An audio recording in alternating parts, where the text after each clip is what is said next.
One detail can change the way we look at an ancient mystery. Today, that detail is this. Could Marvell be the next trillion-dollar tech champion? Jensen Huang reinforces the AI optical interconnect investment theme. So the question remains, is Marvell the next trillion-dollar tech champion? And when he then announced a strategic partnership with a company that most people on the street had never heard of, Marvell Technology, to co-develop next-generation optical interconnects, the market didn't just pay attention if AI demand slows, if the next generation of models doesn't. To require as much interconnect bandwidth as expected, Marvell's optical bet could turn into a liability.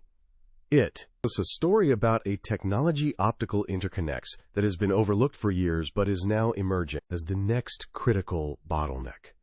And it is a story about the shifting hierarchy of the semiconductor industry, where the question is no longer just who makes the best GPU, but who connects them fastest. But the deeper question is this: can a company like Marvell become a trillion-dollar champion without building an ecosystem? He said, electrical interconnects are the bottleneck for scaling AI clusters. Now, when the man who built the Sorchenia trillion-dollar GPU empire tells you that the real problem isn't his chips, but the wires between them, you pay attention. Optical interconnects were a niche technology useful for long-haul telecom, but not for the hyperscale AI clusters that were just starting to emerge. Because on June, just 3 days before Jensen's keynote broadcast, the other giant in optical interconnects announced its own T solution. But if the technology becomes standardized, margins will compress, and the trillion-dollar thesis evaporates.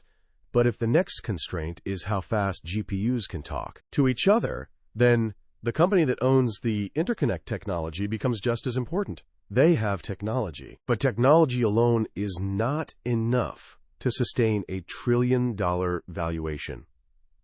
On June, Jensen Huang, the most powerful CEO in tech, stood on stage at the Computex Taipei keynote. But here's the question that keeps me up at night. Is this the moment a mid-cap semiconductor company finally breaks into the trillion-dollar club? So the question becomes, did NVIDIA choose Marvell because their technology is superior, or because they wanted leverage?